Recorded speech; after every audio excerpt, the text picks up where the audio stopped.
नमस्कार। विजय केसरी के face to face पे आपका स्वागत है। फिलहाल जो मामला है सेक्टर 2 हरियाणा सिलेक्शन कमीशन के दफ्तर के बाहर का मामला है। आज से 5 से 7 दिन पहले भी हमने एक खबर चलाई थी। जो फॉरेस्टर विभाग, आपको दिखाएंगे एक बार, जो ये स्टाफ सिलेक्शन जो ऑफिस है, एक बार हम कैमरामैन से ज़रूर बोलेंगे दिखाने के लिए। आज से 5 से 7 दिन पहले हमने एक फॉरेस्टर विभाग की जो है खबर भी चलाई थी। उनके साथ भी जो दिक्कत परेशानी थी, उनका भी यही मामला था कि हमारा जो रिज़ल्ट है वो घोषित नहीं किया जा रहा है, हमारे को जो देरी की जा रही है। फिलहाल जो आज हम बताएं तो आज ये लोग जो है ये क्लर्क की भर्ती के लिए 5/2019 के क्लर्क की भर्ती के लिए जिनका रिजल्ट जो है काफ़ी डिले किया जा रहा है, जिसको लेके ये लोग धरना प्रदर्शन कर रहे हैं। युवा लोग खड़े हैं यहाँ पर। फिलहाल देखिए जाए तो बेरोजगारी चारों तरफ, रोजगार के जो आश्वासन सरकार की तरफ से दिए जाते हैं वो जोरों पे हैं। और दूसरी बात से बात करी जाए जो ज्ञापन की बात है, ये लोग सुबह से जो जितने भी युवा लोग खड़े हैं आपको दिखाऊंगा। फिलहाल ये लोग भूखे प्यासे सुबह से बैठे हैं और ये लोग 3 बार चेयरमैन साहब से जो अपना भारत भूषण जी बताए जा रहे हैं, जी सर, भारत भूषण जी चेयरमैन साहब से 2 या 3 बार ज्ञापन देने गए थे कि हमारा ज्ञापन लिया जाए और हमारे ज्ञापन के ऊपर रिसीविंग करके दी जाए, पर कहीं ना कहीं उनको 2 मिनट का समय जो है हमारे चेयरमैन साहब नहीं निकाल पाए, तो कहीं ना कहीं चिंता का विषय जरूर बनता है। फिलहाल जो बात करी जाए, ये जो स्टूडेंट हैं, ये जो विद्यार्थी हैं, ये जो युवक हैं, ये फिलहाल सभी बेरोजगार हैं। और सबसे बड़ी बात, आपदा की इस स्थिति के अंदर और इस आपदा की घड़ी में फिलहाल देखा जाए तो इनके पास कोई रोजगार नहीं है। और हरियाणा सरकार से इन सभी की मांग है और साथ साथ हम मीडिया प्रशासन भी मांग करता है कि इनकी सुविधाएं या इनके जो भी रिजल्ट है या जो भी इनकी दिक्कत और परेशानी, उसका सोल्यूशन जल्द किया जाए, यही हमारी भी गुजारिश है। लेकिन फिलहाल जो बात करें, ये लोग क्या ज्ञापन लेकर आए हैं और क्या इन लोगों की दिक्कत है, क्या परेशानी है, एक बार इनसे जरूर जानने की कोशिश करेंगे। जी नमस्कार सर। नमस्कार सर, मेरा नाम है सर, पहले आप बताइए। सर सुबह से भूखे हैं अभी तो। ये तो हमें भी नज़र आ रहा है। फिलहाल आप ये बताइए पूरा मामला है क्या? सर हम जितने भी आप साथी आप देख रहे हैं, हम लगभग हर ज़िले से एक एक साथी आया हुआ है, क्योंकि आप सबको पता है कोरोना महामारी फैली हुई है। तो हम इस चीज़ में सरकार के साथ हैं और सरकार का समर्थन करते हैं। सरकार कोरोना से लड़ने के लिए भी अच्छा काम कर रही है और युवाओं को रोज़गार देने के लिए भी अच्छा काम कर रही है।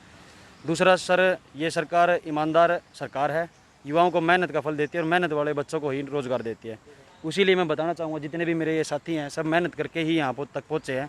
हमारा जो पेपर है वो सितंबर में हुआ था, जनवरी में 21, 22 और 23 सितंबर को हुआ था सर। जी सर।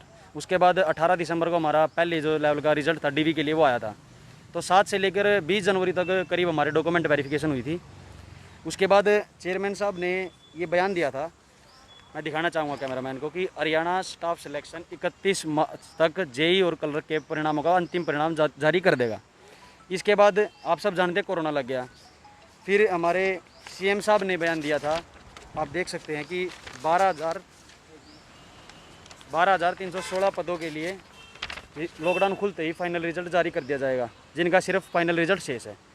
उसके बाद एक एग्रीकल्चर समिट हुई थी, जिसमें सीएम साहब ने फिर से कहा था कि क्लर्क का रिजल्ट जो है वो जल्द से जल्द आएगा। उसके बाद हमारे जो प्रधान सचिव हैं राजेश कुल्लर सर, उन्होंने भी स्टेटमेंट दी थी और उन्होंने बताया था कि क्लर्क का जो रिजल्ट है वो किसी भी दिन आ सकता है। इन सब के बीच हम सबको आशा थी कि हमारा रिजल्ट बहुत जल्द आएगा और ग्रुप डी की वेटिंग जो है वो क्लियर हुई है 2 दिन पहले ही। तो चेयरमैन साहब की स्टेटमेंट आई है कि जो क्लर्क का रिजल्ट है वो 3 से 4 महीने के बीच में आएगा। तो मैं एक मिनट में रोकूंगा आपको। ये 3 से 4 महीने का जो आप स्टेटमेंट की बात कर रहे हैं, जो डिले की बात कर रहे हैं, ये किसने बताया और कब बताया आपको? सर ये परसों के न्यूज़पेपर में है, दैनिक सवेरा में सुरेंद्र धीमान सर ने ये न्यूज़ प्रिंट की है। उसी में लिखा हुआ है सर कि जो क्लर्क का रिजल्ट है वो 3 से 4 महीने लग सकता है। चेयरमैन की सर की स्टेटमेंट है ये। तो मैं यही कहना चाहूँगा चेयरमैन साहब से, सीएम साहब से हाथ जोड़कर हम सभी भाई अपील करते हैं कि सर हमारा रिजल्ट जल्द से जल्द दीजिए। 5 महीने जनवरी में हमारा डीवी हुआ था सर, तब से हम फाइनल रिजल्ट की वेट ही कर रहे हैं सर। और अब आप भी हमारी पीड़ा को समझो, हम सब एक मिडिल क्लास फैमिली से बिलोंग करते हैं। हमको ये नहीं कि हम अच्छी फैमिली से हैं। अब मेहनत करके 1.5 साल 2 साल हमारे सभी भाई हैं, 2 भाई हमारे एक्स सर्विसमैन भी है जो यहाँ पे हैं। तो रोज़गार आप सब जानते हो, कोरोना की महामारी में सब बहुत दुखी हैं। हम तो ये तो आपकी सारी बात मैं समझ चुका हूँ और आपने जो बताया बिल्कुल सही है और आपके साथ जो दिक्कत परेशानी चल रही है वो नज़र भी आ रही है और सरकार को भी देखना चाहिए और सरकार भी इस चीज़ को देख के इसके ऊपर ज्ञापन लेके इसके ऊपर आपके ऊपर कार्रवाई जरूर की जाए। और जिसको भी जो परेशानी है, जो रिजल्ट की बात की जाए, क्योंकि इस टाइम बेरोजगारी जो है चरम सीमा पर, व्यापार भी इस टाइम जो है डूबते जा रहे हैं। कहीं ना कहीं देखा जाए तो अर्थव्यवस्था भी जो है चरमरा गई है। लेकिन कहीं ना कहीं देखा जाए तो आप लोगों की जो दिक्कत परेशानियां हैं, क्योंकि जो ये युवा लोग हैं, सरकार भी वादे करती है कि नौकरियां मिल रही हैं, नौकरियां दे रहे हैं, हर तरह से जो वादे करती है। आपने कटिंग भी दिखाई, टीवी चैनल्स की आपने ऐड भी दिखाई। तो कहीं ना कहीं देखा जाए तो ये दिक्कत परेशानियां जो आपके साथ आ रही है, तो हो सकता है सरकार की कुछ मजबूरियां हो, लेकिन मजबूरियों को छोड़कर फिलहाल आपकी बेरोजगारी के ऊपर जरूर ध्यान देना चाहिए। हमारी भी अपील सरकार के साथ यही रहेगी। एक बात और कहना चाहूँगा सर मैं, हमारी ही भर्ती के साथ सर जेई वालों की भर्ती थी सर, उनका अभी सितंबर में पेपर हुआ था और हमारा भी सर। मैं आपको बताना चाहूँगा, ईमानदार सरकार मनोहर सरकार ने उनका रिजल्ट जो है 7 जून को डिक्लेयर कर दिया है और 10 जून तक उन सभी मेरे मेहनत करने वाले साथियों की ज्वाइनिंग तक करा दिया। तो मैं भी यही सरकार से और चेयरमैन साहब से अपील करूँगा कि सर आप हमारा भी रिजल्ट जल्द से जल्द दे दीजिए। 3-4 महीने बहुत ज़्यादा होते हैं और तनाव की स्थिति में हम सब का बुरा हाल है सर। आप हमारी तरफ देखें, हमारा रिजल्ट जल्द से जल्द डिक्लेयर करें। मैं सीएम साहब से और चेयरमैन साहब दोनों से यही रिक्वेस्ट करता हूँ, हाथ जोड़ के करते हैं हमारे सभी साथी जो भी हैं जी। तो कि हमारा सभी रिजल्ट साथी जल्द जो से जल्द है दे। हाथ जोड़कर विनती कर रहे हैं। विजय केसरी मीडिया चैनल होने के साथ साथ एक समाज सेवी संस्था भी है और समाज सेवक भी है। हमारी भी हरियाणा सरकार से, प्रदेश सरकार से और जो भी उच्च अधिकारी, आला अधिकारी हैं, उन सभी से अपील जरूर होगी कि इनकी जो है मजबूरी को और इनकी पीड़ा को जरूर समझा जाए। आगे अगर आपसे हम सर बात करें कि आप सुबह यहाँ पर कितने बजे आए थे आप लोग? सर हम करीब 11 बजे यहाँ पहुँच गए थे। और तो सिस्टम की बात करें, विभागीय परिस्थितियों की बात करी जाए तो विभाग के अंदर साथ में आपको कैसा मतलब यहाँ पर रिएक्शन किया गया कि आपको यहाँ पर आने के बाद किस तरह से आपसे बर्ताव किया गया? और फिलहाल अगर देखा जाए तो आप लोग यहाँ रोज़ प्रदर्शन कर रहे हैं, यहाँ पर आपको क्या सेटिस्फेक्शन नहीं मिल पाई या फिर आप यहाँ की व्यवस्थाओं से आप परेशान हैं? देखिए सर, इससे पहले मैं आपको एक चीज़ और बताना चाहूँगा। यहाँ आने से पहले हम सीएम हाउस गए थे। सीएम हाउस से हमने पीए सर से बात की तो उन्होंने हमें ओएसडी सर का नंबर दिया। सर हमने बताना चाहूँगा मैं हरियाणा सरकार और मनोहर सरकार के बारे में कि वो कितनी अच्छी है। ओएसडी सर का हमारे पास कॉल आया, उन्होंने बोला कि ठीक है बेटा, आप जो हैं आप अपना नंबर दीजिए और आप अपना रीज़न बताइए क्या पर्पज़ है आपका आने का। तो हमने सब वो बताया, वो कह रहे हैं आपको जल्दी सीएम साहब से मिला दिया जाएगा। तो अगर ऐसे काम होता है तो हम अपनी सरकार से काफ़ी खुश हैं।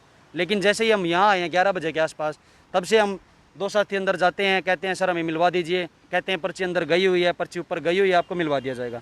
तब से लेके सर आप देख सकते हो अभी 2 के आसपास का टाइम हो गया है। लगभग कितनी देरी हो गई है? जो आपने जो पर्ची भेजी उस दौरान से लेके इस समय तक में कितना समय लगा? सर करीब 4 घंटे हो गए हैं सर पर्ची अंदर गए हुए, लेकिन अब तक 4 घंटे हो गए हैं। कुल मिला के देखा जाए तो आप जो है हरियाणा सरकार की, बीजेपी सरकार की जो आप प्रशंसक भी हैं और प्रशंसक होने के साथ साथ आप जो उनकी व्यवस्थाएं हैं या प्रशासनिक या फिर मैं बोलूं तो आपकी जो विभागीय परिस्थितियां हैं, जो विभाग के जो आला अधिकारी हैं, उनसे कहीं ना कहीं आपकी नाराज़गी जरूर है।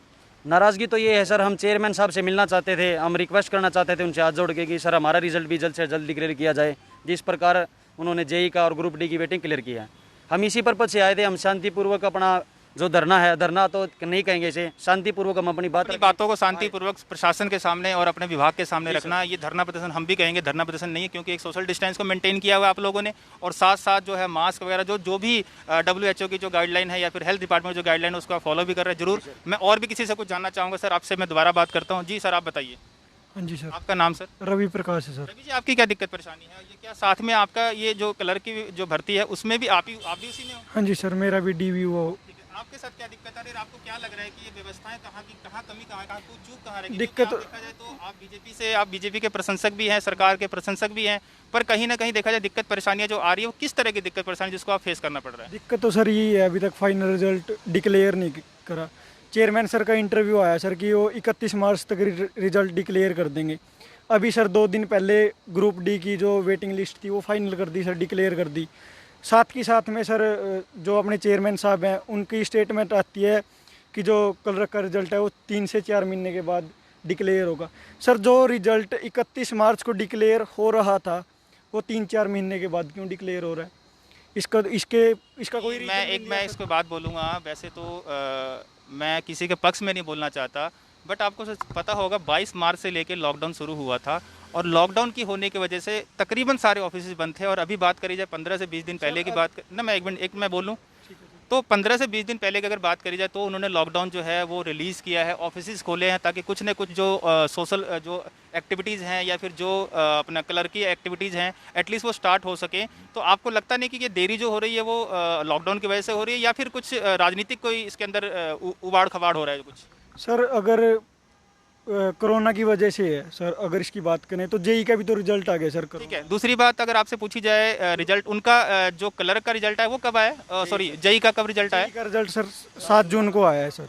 7 जून को उनका रिजल्ट आया है। उनके एग्जाम कब हुए थे? उनका भी 1 सितंबर के साथ ही रिजल्ट सितंबर 2019 में ही उनका हुआ था, सितंबर 2019 में ही हमारा हुआ था। आप लोगों का रिजल्ट नहीं है, उनका आया, ये समझ नहीं आया कुछ। सर ये तो ठीक है, 10-15 दिन का जो गैप था पेपर में हमारे में गैप था और उनका 7 जून को रिजल्ट, वो 7 से 10 दिन का गैप था, यहाँ 3 से 4 महीने का गैप बताया जा रहा है। तो कहीं ना कहीं इसी चीज़ को लेकर सर पहले चेयरमैन साहब ने लॉकडाउन के बाद भी उन्होंने स्टेटमेंट दी थी कि जो जून और जुलाई है उसके ड्यूरिंग कल रिजल्ट क्लियर कर देंगे। लेकिन सर ग्रुप डी की वेटिंग वाले दिन उन्होंने स्टेटमेंट दिया कि 3 से 4 महीने लग सकते हैं। तो ये सब सुन के 3 से 4 महीने देखा जाए तो बेरोजगारी तो है। फिलहाल मैं जानना चाहूँगा कि फिलहाल आपके पास कोई रोजगार है, आप सभी के पास कोई रोजगार है, या फिलहाल अब सब लोग बेरोजगार फिलहाल हैं? हम सब बेरोजगार हैं सर, और हाथ फैला के हम रिजल्ट की अपील करते हैं सीएम। जरूर जरूर सर। हाँ सर, आप बोलिएगा जरा। सर हम यहाँ सर मेरा नाम अंकुश शर्मा है। नमस्कार सर। एक सबसे पहले तो हम ये बात करना चाहते हैं कि हम जितने भी बच्चे यहाँ इकट्ठे हुए हैं सब बेरोज़गार हैं, और जब हरियाणा सरकार ने भर्ती निकाली थी तो हमें आशा थी कि हमें एक सरकारी जॉब मिलेगी, और जब हमारा पेपर हुआ उसके बाद बहुत ही जल्दी इसकी आंसर की आ गई थी, जिससे लगा था ये प्रोसेस बहुत जल्दी पूरा हो जाएगा। और सरकार ने लॉकडाउन से पहले, इवन कोरोना से पहले हमसे वादा कर दिया था कि 31 मार्च तक आपका रिज़ल्ट डिक्लेयर हो जाएगा। उनका वादा करने का मतलब ये था कि रिज़ल्ट तैयार था। तो जब उसके बाद लॉकडाउन ख़त्म हुआ उसके बाद भी सरकार ने हमसे वादा किया कि मई तक आपका रिज़ल्ट आ जाएगा। अब बात ये हो रही है कि जेई का रिज़ल्ट अगर आ सकता है तो क्लर्क का रिज़ल्ट क्यों नहीं? बिल्कुल, कहीं ना कहीं ये बात सवाल जरूर है, और इस सवाल का जवाब जो है प्रशासन को या फिर सरकार को जरूर देना चाहिए कि जब जेई का रिजल्ट आ सकता है तो क्लर्क के रिजल्ट में इतनी देरी क्यों। और आगे भी बात करेंगे सर। और कुछ बोलना चाहेंगे? जी सर। जी नमस्कार जी। नमस्कार सर, मेरा नाम जगदीश फौजी है सर। जी, वैसे तो हमें दुख है और आपके साथ हम खड़े हैं, फिलहाल धूप है, आप पसीने पसीने हो रहे हैं, हमें भी दुख है, लेकिन चलो अपनी बात तो बताइए आप। सर मैं एक ही बात कहना चाहता हूँ, जो सरकार अच्छा काम कर रही है, लेकिन सरकार को एक चीज़ सोचनी चाहिए, जो बंदा एग्जाम देकर आश्वस्त हो जाता है ना, उसको इतना लंबा नहीं खींचना चाहिए। रिजल्ट देकर 18,000 बच्चों में से 4,000 4,500 तो लगेंगे ना, बाकी भी तो इस पे बैठे हैं, वो आगे तैयारी नहीं कर पा रहे हैं। जो SSSC का प्रोसीजर है गलत है, इसको देना चाहिए कि हम इतने दिन में भर्ती पूरी कर देंगे। रिजल्ट की कोई तय सीमा होनी चाहिए। जितनी भर्तियां निकलती है, ये पूरे हरियाणा के युवाओं के लिए मैं कहना चाहता हूँ, अपनी आवाज़ को उठाएं। हम सरकार के समर्थन में, लेकिन HSSC किसी भी चीज़ के लिए टाइम बाउंड होना चाहिए कि इस भर्ती में इतने ये रिजल्ट इस दिन आएगा, इस दिन इसका एग्जाम होगा, इस दिन इसकी DV होगी। यहाँ पे किसी की DV पहले होती है, किसी की बाद में होती है। मैं एक बार सर आपको दोबारा रोकूंगा। जो आपके एग्जाम हुए हैं अब, मतलब जो लास्ट स्टेज पे है आपका, जो ये क्या इस टाइम क्या बाकी है आपका फिलहाल देखा जाए तो? हमारा केवल फाइनल रिजल्ट बाकी है सर। Final result. तो फाइनल रिजल्ट के बाद क्या होता है, मतलब क्या प्रोसीजर होता है आपकी जॉब कुछ नहीं का? होता है सर, उसके बाद सिक्योरिटी ये प्रेफरेंस पूछी जाती है, प्रेफरेंस मांग के डिपार्टमेंट दे दिए जाते हैं। कहने का तो सिर्फ आपका एक स्टेप बाकी रह गया, जिसके लिए आपको इतना डिले किया जा रहा है, और सारी प्रशासनिक और जो सारा जो व्यवस्थाएं हैं फिलहाल चरमरा गई हैं। फिलहाल अगर आपकी एक जो कहते हैं रिजल्ट के कारण आपका सारा बेरोजगारी आपके साथ है। फिलहाल जो लॉकडाउन के अंदर आपको कैसा महसूस हो, सर पहले बताइए आप, जो दिक्कत परेशानियां हुई अर्थव्यवस्था को लेके, या फिर जो आपके साथ आपकी जेब के साथ ढीलापन हुआ, वो कैसे उसको रिएक्ट करा आपने? सर हम सरकार के साथ हैं, हमने जितना भी PM केयर फंड में हमारी औचित्य था हमने दिया, और CM केयर फंड में भी हमने दिया है। ये बड़ी अच्छी बात है। मैं समझाना चाहूँगा सभी लोगों को, देखिए ये बेरोजगार हैं, नौकरी की तलाश है, एग्ज़ाम का इनको वेट है, उसके बाद भी PM केयर और CM रिलीफ फंड जो है वो अभी तक इन्होंने नहीं भूले हैं, और इन्होंने अपने जितने भी ये विद्यार्थी हैं या जो भी स्टूडेंट हैं या बेरोजगार हैं, इन सब ने अपनी सक्षम जो पावर थी, सक्षम जेब के हिसाब से जो भी था उसको जरूर दिया। तो ये अच्छी पहल है। लेकिन अब मैं आपको बात बता दूं, आपको फिलहाल जो बात करी जाए, जो यहाँ पर लोग खड़े हैं फिलहाल, जो इन्होंने अपने बैनर लगा रखे हैं, युवाओं का भविष्य बचाओ, 1 साल पुरानी क्लर्क भर्ती पूरी करें, भावी क्लर्क करे पुकार, रिजल्ट हमारा दे दो सरकार, सरकार से चाहे एक ही सहारा, क्लर्क रिजल्ट दे दो हमारा। और ये जो advertisement number 5/2 2019 category number 1 clerk की भर्ती के लिए फिलहाल जो ये इन लोगों ने शांतिपूर्वक धरना प्रदर्शन, इसे धरना प्रदर्शन हम नहीं कहेंगे, इन्होंने ना तो कोई हल्लाबाजी करी है, फिलहाल ये सिर्फ अपनी बात रखने के लिए इस प्रशासन को और सरकार को दिखा रहे हैं कि हमारी परेशानियों को समझा जाए। इनका मकसद, क्योंकि देखा जाए आपने फिलहाल अगर ये सरकार की बात की जाए तो ये बीजेपी से और बीजेपी के आला अधिकारियों से और प्रशासन से बिल्कुल खुश हैं, और ये इन्होंने जितनी भी बात करी जाए, इनको नौकरियों की बात की जाए तो नौकरियों के बारे में जरूर ध्यान देना चाहिए। फिलहाल जो बात करी जाए इनके, सरकार सुन लो हमारी पुकार, क्लर्क रिजल्ट दे दो इस बार, युवाओं का भविष्य बचाओ। बिल्कुल आगे भी लिखा है एक बैनर, एक सरकार से चाहे एक ही सहारा करके क्लर्क रिजल्ट दे दो हमारा। तो कहीं ना कहीं खट्टर सरकार से बात हमारी, हम इस खबर को जरूर ऊपर तक लेकर जाएंगे। लेकिन अगर मैं दोबारा आपसे बोल दूं तो ये लोग धरना प्रदर्शन तो दे रहे हैं, शांतिपूर्वक धरना प्रदर्शन किया गया है, सरकार से निवेदन जरूर होगा। हमारी भी हाथ जोड़ के विनती है और इन लोगों की भी हाथ जोड़ के विनती है कि इनकी सुनवाई और इनके ऊपर जो भी दिक्कत परेशानियां आ रही है, या फिर प्रशासनिक अमला से दिक्कत परेशानी आ रही है, या फिर व्यवस्थाओं के जो कमियां नज़र आ रही हैं, जो चूक नज़र आ रही है, उन व्यवस्थाओं को कम से कम ठीक जरूर किया जाए, दुरुस्त जरूर किया जाए। फिलहाल जितना हो सके आप सभी से, क्योंकि ऐसे बहुत से स्टूडेंट हो गए, मैं बताऊं फॉरेस्ट डिपार्टमेंट की हमने आज से 5 से 7 दिन पहले खबर चलाई थी, उनके ऊपर हमने CM से दुष्यंत चौटाला जी से ही बात करी थी, हमने डिप्टी CM से, हम इसके बारे में भी डिप्टी CM से जरूर बात करेंगे। फिलहाल आपसे सभी से मेरा निवेदन जरूर होगा, जितना हो सके इस खबर को शेयर जरूर किया ताकि इन लोगों सबको इंसाफ जरूर मिल सके। तब तक के लिए जय हिंद, जय भारत, जय विजय केसरी।